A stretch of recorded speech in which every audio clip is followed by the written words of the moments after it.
Bersua kembali di Apa Khabar Malaysia. Baik, kita akan bercakap tentang satu program pendidikan teknikal dan juga latihan vocational TVET, di mana seperti yang kita sedia maklum pihak kerajaan juga menggalakkan golongan muda khususnya untuk menyertai TVET dalam usaha untuk mendapatkan ataupun orang kata melahirkan. Kita memerlukan tenaga kerja yang bertepatan untuk industri yang semakin membangun. Untuk bercakap tentang memperkasakan personal industri TVET pembinaan, tentunya orang yang paling tepat kita panggillah di studio pada hari ini. Silakan Pasha.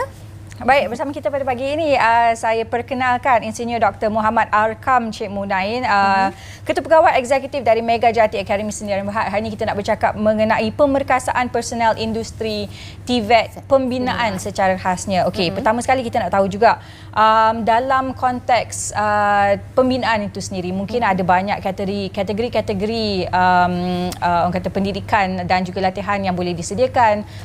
Antaranya apakah ia? Terima kasih Puan. Assalamualaikum, selamat pagi semua. Bagi industri kita, kalau kita lihat dalam sektor pendidikan, kita ada dua aliran yang paling penting lah, yang paling terkenal lah. Yang pertama aliran akademik. Dan ini ramai orang tahu, bila mana kita ada SPM, diploma, bachelor, master, PhD. Ini aliran akademik yang jelas. Ramai orang tahu. Tapi dalam masa yang sama kita juga ada aliran yang dipanggil aliran kemahiran, yang mana dikeluarkan sijil kemahiran. Sijil kemahiran ini dikeluarkan oleh beberapa agensi, antaranya yang di Malaysia paling terkenal adalah Jabatan Pembangunan Kemahiran. So, inilah aliran alternatif kepada aliran akademik yang saya sebutkan tadi. Dan dalam masa yang sama kita juga ada satu lagi aliran yang dipanggil aliran kompetensi, di mana pekerja ataupun pekerja mahir ini diberikan pensijilan melalui tahap kompetensi masing-masing. Jadi ini yang kita bawa sekarang. Maksudnya dalam keadaan ini aliran akademik, aliran kita panggil aliran TVET tadi yang disediakan oleh pengacara, dan juga aliran kompetensi yang diberikan oleh agensi-agensi tertentu. Jadi dalam sektor pembinaan kita ada takrifan kepada personal binaan. Personal binaan ni maknanya pekerja dalam industri binaan secara umum lah. Semua pekerja daripada pekerja tapak sampailah ke pejabat. Dan industri pembinaan juga industri yang tak pernah berhenti. Kuala Lumpur sendiri pun tak pernah berhenti pembinaan sampai sekarang dan telah berpuluh-puluh tahun. Jadi program TVET kompetensi kepada personal binaan ini menjadi satu fokus lah kepada pihak kita dan menjadi penting pada zaman sekarang. Okey, setakat ni macam mana perkembangan terhadap permintaan TVET khususnya dalam pembinaan itu sendiri? Okey, kalau kita lihat dari sudut akademik tadi, biasanya kita akan graduate kalau pekerja atau kalau pelajar-pelajar degree pada umur lebih kurang 24-23 tahun. Tetapi dalam masa yang sama ada juga yang tidak dapat menyambung pengajian di peringkat yang tertiary, peringkat ketiga tadi. Maksudnya dalam konteks ini mereka akan masuk ke pasaran lebih awal, lebih kurang pada umur 18 setelah dibenarkan kerja selepas SPM, dan pada tahap-tahap tertentu mereka akan bekerja dalam industri mungkin 10-15 tahun. Dalam tempoh itulah mereka akan mula pergi ke dalam pensijilan yang sebutkan tadi. Jadi dari segi sambutan memang sangat-sangat menggalakkan. Semuanya beberapa isu yang berlaku lah, antaranya isu sokongan kewangan sebagai contoh. Sebab setiap kursus ini memerlukan belanja modal dan sebagainya. Jadi satu sudut inilah yang dikatakan keperluan bagi pihak kita untuk bawa program ini dengan cara yang lebih sistematik dan berterusan. Okey, pastinya dalam sektor pembinaan ni kalau kita bercakap tentang kerjaya-kerjaya yang lebih ke arah akademik, kita bercakap tentang arkitek, interior designer, quantity surveyor dan sebagainya, benda tu dah memang ramai orang tahu. Jadi kalau kita nak fokus pada kemahiran-kemahiran yang dalam bidang TVET ni, dalam vocational ni sendiri. Jadi untuk doktor sendiri, apakah yang menjadikan inspirasi untuk doktor memulakan pusat latihan ni yang berasaskan TVET pembinaan, misi dan juga objektif lah yang ingin dicapaikan menerusi Akademi Mega Jati Akademi Sdn Bhd. Baik, terima kasih. Seperti saya sebutkan tadi, bagi mereka yang telah berada dalam aliran perdana yang saya sebut, aliran kita panggil mainstream, macam Puan sebutkan tadi, QS, arkitek, engineer, semua ni, mereka sampai peringkat mereka akan lahir melalui universiti. Betul. Tapi dalam masa yang sama ada kumpulan yang tidak masuk universiti, mereka akan masuk terus dalam pasaran kerja. So bila mereka masuk terus dalam pasaran kerja, tempoh pengalaman yang ada dalam diri mereka sejak mereka mula bekerja sampailah sekarang menjadi satu cara untuk mereka menembus kembali pensijilan. Dengan cara itu, kalau kita kata tanya tentang soalan inspirasi kita, saya lihat ada ramai golongan yang memerlukan pensijilan secara alternatif rather than go ataupun pergi ke arah laluan perdana, sebab laluan perdana established dan mereka memerlukan syarat-syarat tertentu untuk masuk ke laluan perdana. Tapi kalau mereka berada di luar laluan perdana, contohnya dah bekerja, tidak ada peluang untuk masuk ke universiti, maka konsep TVET serta pensijilan sepanjang hayat ni menjadi satu keperluan yang sangat penting. Antara pekerjaan-pekerjaan ni yang boleh mendapatkan pensijilan menerusi Akademi Megajati ni apa dia? Sekarang secara khusus kita ada, contohnya dalam industri pembinaan kita ada penyelia tapak bina. Ini tarifan yang paling kita kata standard lah, penyelia tapak bina. Di bawahnya ada pekerja-pekerja mahir, pekerja-pekerja buruh. Kemudian kita ada pertengahan seperti pengurus tapak bina, kemudian kita ada pengurus projek yang lebih tinggi ataupun pengarah projek yang lebih tinggi. Jadi keseluruhan kita punya members ini ataupun kita punya personal binaan ni memang berada dalam industri, dan inilah peluang yang boleh dicapai oleh setiap kita punya personal binaan. Dan dalam pembinaan juga dia bukan saja melibatkan kerja-kerja bangunan, ada juga kerja mechanical, kerja electrical. Mechanical electrical juga ada banyak, contohnya aircon, firefighting, lift services, water services, sanitary plumbing dan sebagainya. Termasuk juga electrical, kita ada wireman, kita ada chargeman, kita ada yang buat teknologi dan sebagainya. Jadi peluang sangat besar bila saya kata satu industri yang tidak pernah tutup daripada kita mula dulu sampailah sekarang adalah pembinaan, masih lagi berlangsung. Sekeliling kita masih berlaku. Jadi peluang ni sangat luas lah. Jadi aspek penawaran kerja dalam bidang ini sangat-sangat luas. Baik, untuk menarik minat mereka untuk menyertai khususnya TVET dalam bidang pembinaan ini di Megajati Academy ini, apa uniknya di Akademi Megajati ini berbanding khusus kejuruteraan di luar sana? Baik, pertama sekali kita mensasarkan golongan yang sudah bekerja. Okey. Maknanya kalau belia tadi saya sebut umur 16, 17, mereka ada agensi kerajaan seperti IKBN, ILPA, IKM dan sebagainya yang diberikan, dinamakan sebagai ILKA, Institut Latihan Kemahiran Awam. Yang ini memang sangat popular. Tetapi bagi mereka yang mungkin tidak dapat masuk ke dalam industri tadi, ke dalam sistem akademik, kemudian mereka pergi terus bekerja, kita buka satu ruang untuk mendapatkan pensijilan melalui program-program yang kita tawarkan. Dan program kita semuanya adalah bersifat online, 100% melalui learning management system. Maknanya tidak perlu hadir ke kelas sebab kita tahu mereka semua sedang bekerja. Betul. Okey, kita nak tahu juga pentingnya untuk mendapatkan pensijilan ni, seperti yang doktor sebutkan tadi, ramai antara pekerja-pekerja yang dah bertahun-tahun terlibat dalam sektor ni. Mungkin mereka rasa tak ada keperluan sebab saya dah berpuluh-puluh tahun dah kerja. Buat apa saya nak dapatkan sijil tu? Mungkin boleh terangkan pentingnya untuk mendapatkan pensijilan. Betul, soalan yang relevan. Sebab apa? Memang betul, kalau kita dah bekerja kita mungkin rasa macam selesa dah, dah ada pendapatan dan sebagainya kan. Tapi kita kena ingat satu aspek penting adalah memajukan diri, dan pemajuan diri itu perlu dibuktikan. Kalau kita boleh, mungkin kita ada pengalaman 10, 20, mungkin 30 tahun dalam bidang pembinaan sebagai contoh. Saya ada pengalaman 30 tahun dalam bidang pembinaan. Sejak bila? Sejak tahun sekian-sekian kan. Ada sijil. Ada sijil. Minta maaf, sijil saya tak ada lah, tapi pengalaman saya ada. So macam mana nak membuktikan yang kita berketerampilan ataupun kita berkompeten dalam satu benda kalau kita tidak mempunyai sijil. Jadi sijil ni satu tanda lah, bukan kata orang ada sijil itu semestinya pandai dan sebagainya, tapi tanda yang kita dah melepasi satu tahap penilaian dan pengakreditasian supaya orang dapat melihat kita sebagai orang yang telah pun mendapat pensijilan.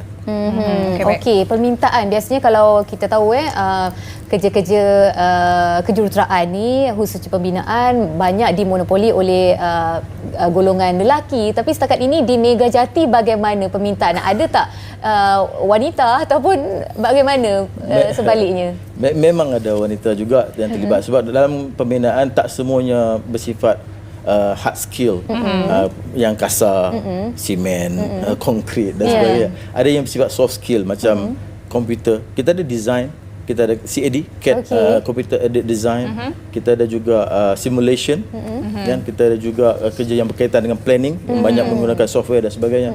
Jadi ada kelebihan tertentu lah bagi pihak lelaki dan juga perempuan bila masuk dalam industri pembinaan ni. Jadi saya lihat bilangannya memang betul, relatively kurang dalam 10 ke 50% sajalah. Tapi kalau kita boleh lihat yang dipaparkan di skrin sekarang ni adalah majlis convocation yang ada juga.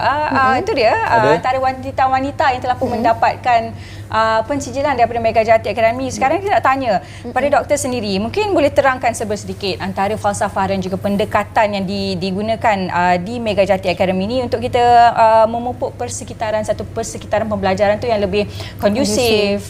Sebab ialah pelajar-pelajar pun adalah pelajar-pelajar yang dikira kategori senior. Betul. Kadang-kadang mereka ada inilah ego mereka sendiri kan. Oh, saya dah berpengalaman sekian-sekian tahun, you know, I know better than you. So macam mana dalam Megajati Academy tu? Betul, itu memang berlaku bila kita lihat sebahagian peserta kita bila datang, kita ada peserta yang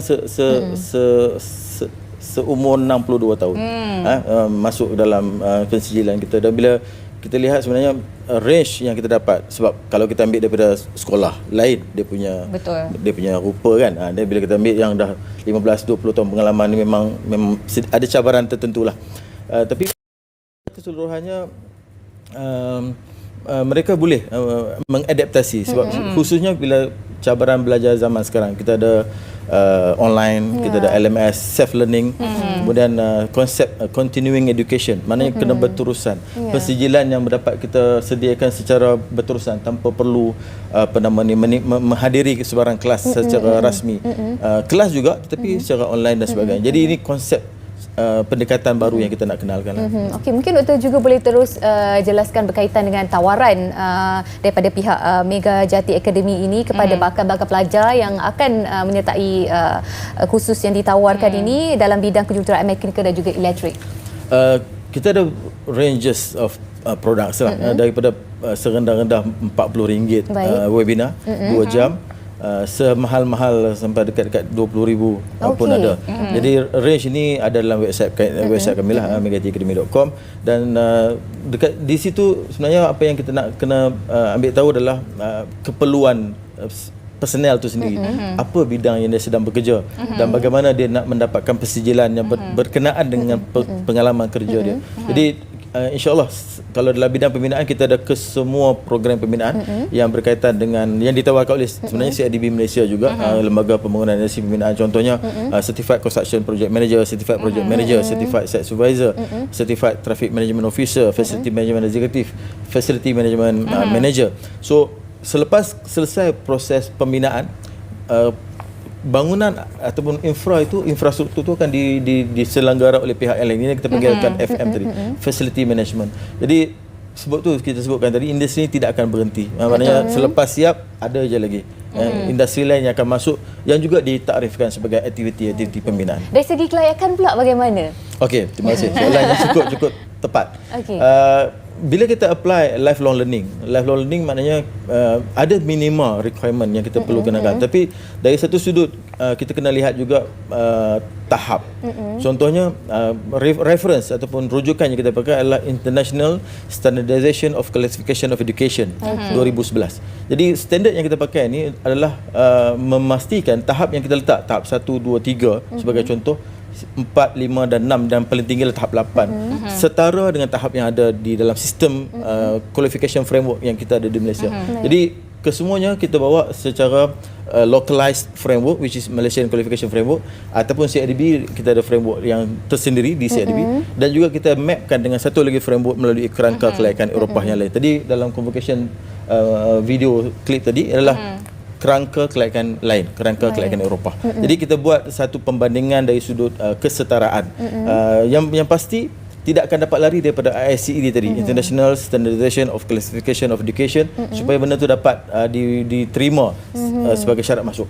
Jadi bila kita katakan syarat masuk, untuk mendapatkan syarat masuk yang ke tahap 4 sebagai contoh, kita perlukan minimal tahap 3. Jadi adalah sebahagian detailing untuk memperincikan apa itu tahap 3. Tahap 3 in general di Malaysia hanya SPM. In general hanya SPM. Jadi jika ada yang lebih bawah daripada itu, kita akan cuba buat satu proses seperti foundation atau bridging, ada mungkin proses-proses tertentu supaya dia dapat juga masuk. Ada satu lagi kaedah kita panggil Recognition of Past Experience Learning, RPEL, RPEL. Ini juga adalah pendekatan yang sangat popular melalui kaedah pembelajaran sepanjang hayat. Tidak semestinya kita melihat framework yang tadi saya sebut mainstream. Sebenarnya ada banyak lagi framework yang kita boleh buat reference yang juga dipakai seluruh dunia. Ya, so sebenarnya yang penting itulah bila kita bercakap tentang lifelong learning ni ialah continuous upskilling lah dalam pekerjaan-pekerjaan pembinaan. Okey, akhir sekali sedikit kata-kata daripada doktor, harapan mungkin dan juga nak menyeru orang di luar sana untuk mendapatkan persijilan terutamanya dalam sektor pembinaan ni. Terima kasih. Kita lihat industri yang tidak berhenti. Maksudnya sentiasa je orang keluar dan masuk dan keluar lah. Generasi baru akan masuk, generasi yang lama akan meninggalkan industri.